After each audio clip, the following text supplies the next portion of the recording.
Good morning, students. In our last video, we have learned about kinds of sentences.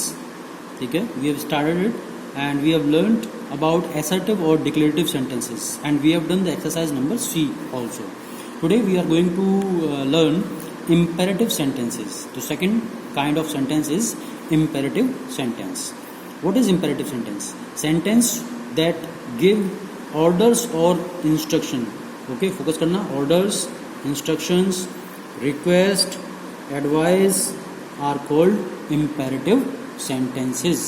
ठीक है, मैंने ये underline किए हुए हैं. ऑर्डर, जिस सेंटेंस में ऑर्डर हो, इंस्ट्रक्शंस हो, रिक्वेस्ट हो, एडवाइस हो, उनको हम इम्पेरेटिव सेंटेंसेस कहते हैं. ठीक है, कैसे? एग्जांपल देखिए. Mother please buy me a packet of potato chips. Request है, देखिए प्लीज लिखा हुआ है तो रिक्वेस्ट हो गई, और जहाँ रिक्वेस्ट हो गई वो कौन सा होगा? इम्पेरेटिव सेंटेंस कहलाएगा. Okay. Don't eat potato chips, command है. Don't eat potato chips, potato chips मत खाओ. ठीक है, कमांड दी जा रही है. Have some fruits they are healthy, ये एडवाइस हो गई. एडवाइस दी जा रही है, सलाह दी जा रही है कि फ्रूट्स खाओ, वो हेल्दी हैं. ठीक है, एडवाइस या सजेशन. देखिए, request, command, advice, suggestion, these sentences are the examples of imperative sentences. Okay. Now structure of an imperative sentence. Structure क्या होता है? देखिए, कम हियर, सीधा सीधा जो सेंटेंस है वो किससे शुरुआत हो रही है? वर्ब से. यहाँ पर जो सब्जेक्ट है वो हिडन है. सब्जेक्ट हिडन है, और जो हिडन सब्जेक्ट होता है वो इजीली अंडरस्टूड होता है. कौन सा? You. You is the easily understood subject in imperative sentence. ठीक है, जैसे कि सिट डाउन, तो उसका मतलब होता है यू सिट डाउन. यू को साइलेंट रखा जाता है. ठीक है. Go out of my class, है ना. तो you go out of my class, तो यू यहाँ पर साइलेंट सब्जेक्ट होता है. ठीक है. कम हियर, कमांड हो गया, वर्ब दिए, वर्ब से शुरू हो रहा है. Take the medicine twice daily, advice दी जा रही है कि मेडिसिन को डेली 2 बार लीजिए. ठीक है. These sentences begin with a verb and the subject you is implied. तो ये जो sentences हैं किससे शुरू हो रहे हैं? एक verb से शुरू हो रहे हैं. देखिए, come, take. ठीक है, और जो you जो subject है वो hidden है. ठीक है. Please listen to me.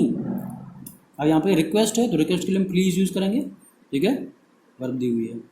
In sentences that are request, usually please is used to begin the sentences followed by the verbs. ठीक है, तो प्लीज आएगा. ये जो आपका इम्पेरेटिव सेंटेंस में रिक्वेस्ट है तो उसमें प्लीज लगेगा. An imperative sentence is followed by a full stop. Imperative sentence में भी फुल स्टॉप लगता है. ठीक है, तो डिक्लेरेटिव सेंटेंस और इम्पेरेटिव सेंटेंसेस दोनों में फुल स्टॉप लगता है.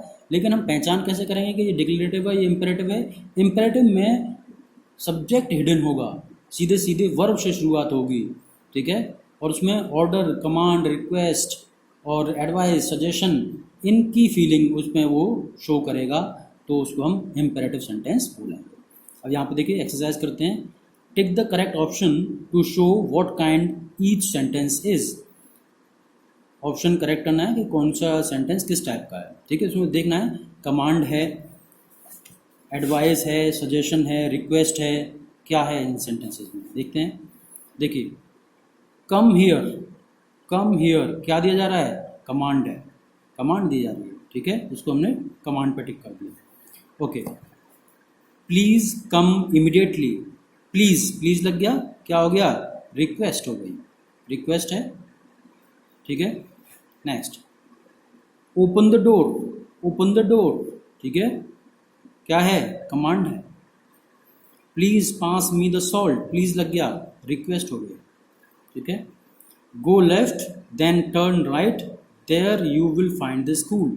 ठीक है, तो यहाँ पर देखो, ये कमांड नहीं दिया जा रहा है, यहाँ पर एक एडवाइस या सजेशन हम कह सकते हैं इसमें. ठीक है, तो सजेशन दिया जा रहा है, सजेशन. ठीक है. Do take the medicine regularly, ये एडवाइस है. ठीक है. Do take the medicine regularly, advice दी जा रही है कि मेडिसिन रेगुलरली लो. Stop the music at once command है, तुरंत म्यूजिक बंद करो। You should visit a doctor immediately. बाकी आप लोग 3 तो अपने आप कर ही सकते हैं, ठीक है।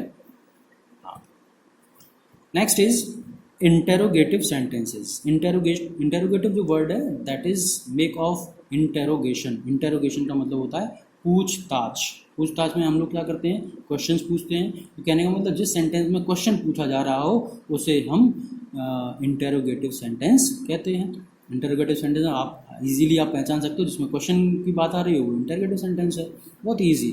Sentences that are used to ask questions are called interrogative sentences. Questions पूछे जा रहे हैं, to ask questions are called interrogative sentences. Okay, examples, are you Mrs Sharma, are you Mrs Sharma. और एक और पहचान देखिए, लास्ट में क्या है, क्वेश्चन मार्क है। क्वेश्चन मार्क लगाओ तो फिर वो इंटेरोगेटिव सेंटेंस है, ठीक है। उसमें हेल्पिंग वर्ब पहले दी गई है। 2 तरीके के क्वेश्चन हैं, देखिए इसमें हेल्पिंग वर्ब पहले दी हुई है और इसमें WH वर्ड वॉट यूज़ किया गया है। दोनों ही तरीके से इसको हम लिख सकते हैं इंटेरोगेटिव सेंटेंसेस को, ठीक है। आर यू मिसेज शर्मा, क्या आप मिसेज शर्मा हैं, ठीक है। What are you looking for, तुम क्या ढूंढ रहे हो, ठीक है। तो ये दोनों ही इंटरोगेटिव सेंटेंसेस हैं, 2 तरीके के हैं। एक में हेल्पिंग वर्ब पहले आती है और एक में WH वर्ड्स का यूज़ किया जाता है, ठीक है। Interrogative sentences are 2 kinds. Interrogative sentence जो है, देखिए अब यहाँ पे थोड़ा सा एक्सप्लेन किया गया है इसको कि इंटरोगेटिव सेंटेंस भी 2 टाइप के होते हैं। यस और नो क्वेश्चंस, जिनमें सिर्फ आंसर यस और नो में दिया जाता है। दूसरा है WH क्वेश्चंस। WH क्वेश्चंस होते हैं ना, WH वर्ड्स भी होते हैं, what, where, which, who, whose, whom, ठीक है। तो we should remember that in an interrogative sentence we place the auxiliary verb before the subject and we always put a question mark at the end of an interrogative sentence. क्या है, in an interrogative sentence we place the auxiliary verb before the subject. We place the auxiliary verb before the subject. Subject से पहले हम helping verb, auxiliary का मतलब होता है helping verb को सब्जेक्ट से पहले रखते हैं, ठीक है। और दूसरा क्या था, मैंने अभी बताया था, क्वेश्चन मार्क जरूर लगेगा। अगर आप एक क्वेश्चन लिख रहे हैं, इंटरोगेटिव सेंटेंस लिख रहे हैं और उसमें आपने क्वेश्चन मार्क नहीं लगाया तो आपका रॉन्ग माना जाएगा, ठीक है, ध्यान रखना। पंक्चुएशन का बहुत बड़ा रोल होता है सेंटेंसेस को डिफाइन करने में, ठीक है। अगर आप एक फुल स्टॉप, लगता तो छोटा है लेकिन फुल स्टॉप लगाना भूल गए, इसका मतलब आपका सेंटेंस अभी इनकम्प्लीट है, और इनकम्प्लीट है तो पूरे नंबर कैसे मिलेंगे। इस बात का ध्यान रखना, जो भी सेंटेंस लिखें आप उसके अकॉर्डिंग उसका पंक्चुएशन मार्क, फुल स्टॉप या क्वेश्चन मार्क या एक्सक्लेमेटरी सेंटेंस, जो भी एक्सक्लेमेशन मार्क जो भी लगाना है वो आप लगाएंगे। ओके, चलिए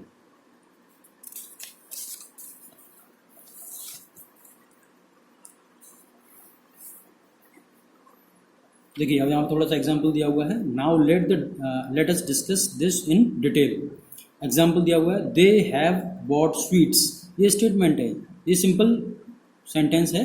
और देखिए इसको हमने फिर क्वेश्चन में कैसे किया, हैव को पहले लगा दिया और दे सब्जेक्ट इसके बाद आया और bought sweets, have they bought sweets और लास्ट में क्वेश्चन मार्क, इस तरीके से, ठीक है। In the interrogative sentence the auxiliary verb is placed before the subject. देखिए सब्जेक्ट से पहले ऑक्सिलरी वर्ब यूज की गई है, ठीक है। A question mark is used at the end of an interrogative sentence, और ये लग गया क्वेश्चन मार्क, ठीक है। अब कोई डाउट नहीं होना चाहिए आपको क्वेश्चन इंटरोगेटिव सेंटेंस में, ठीक है। अब स्ट्रक्चर क्या है इसका, structure of an interrogative sentence. देखिए, are you Mrs Sharma, auxiliary verb आएगी पहले, उसके बाद सब्जेक्ट आएगा, उसके बाद फिर जो बाकी का जो पार्ट है वो आएगा और क्वेश्चन मार्क आएगा, ठीक है। The above sentence is an example of A yes और नो क्वेश्चन। ये यस और नो वाला क्वेश्चन है, इसमें आपको पूरा आंसर देने की जरूरत नहीं, आप यस या नो में आंसर देंगे इसका, ठीक है। जैसे आर यू मिसेज शर्मा, अगर आप हैं तो यस और नहीं है तो नो, ठीक है। Which means a question that can be answered in yes और no. Such a question begins with an auxiliary verb. इनका आंसर यस और नो में दिया जा सकता है और ऐसे सेंटेंसेस को ऑक्सिलरी वर्ब के साथ शुरू करते हैं, ठीक है। कुछ ऑक्सिलरी वर्ब्स हैं जैसे कि is, do, have, can, was, were, had, ये सारे ऑक्सिलरी वर्ब्स हैं, ठीक है। दूसरा जो टाइप है that is WH word. Example देखिए, what are you looking for, what are you looking for, what से शुरू हो रहा है, ठीक है। तो क्वेश्चन वर्ड है, उसके बाद फिर ऑक्सिलरी वर्ब और उसके बाद सब्जेक्ट और उसके बाद फिर बाकी का जो पार्ट है वो आएगा। The above sentence is an example of WH question. These questions cannot be answered in yes or no. अब देखिए, what are you looking for, आप इसका आंसर yes और no में देंगे या पूरा डिटेल देंगे उसकी? डेफिनेटली आप उसको पूरी डिटेल देंगे, ठीक है। तो इनका जो आंसर है वो yes और no में नहीं दिया जा सकता, इसकी पूरी आपको डिटेल देनी पड़ेगी। क्वेश्चन वर्ड्स मैंने आपको बताया था, what, why, when, where, whom, whose और which। ये क्या हैं? ये सारे WH वर्ड्स हैं, ठीक है। तो आई होप आप लोगों को यहाँ तक समझ में आ गया होगा, ठीक है। अब इंटरोगेटिव में आगे जाके इंटरोगेटिव प्रोनाउंस हैं और उसके बाद फिर एक्सक्लेमेटरी सेंटेंसेस हम लोग इसमें पढ़ेंगे और एक्सरसाइज करेंगे इसकी, ठीक है। Okay, thank you.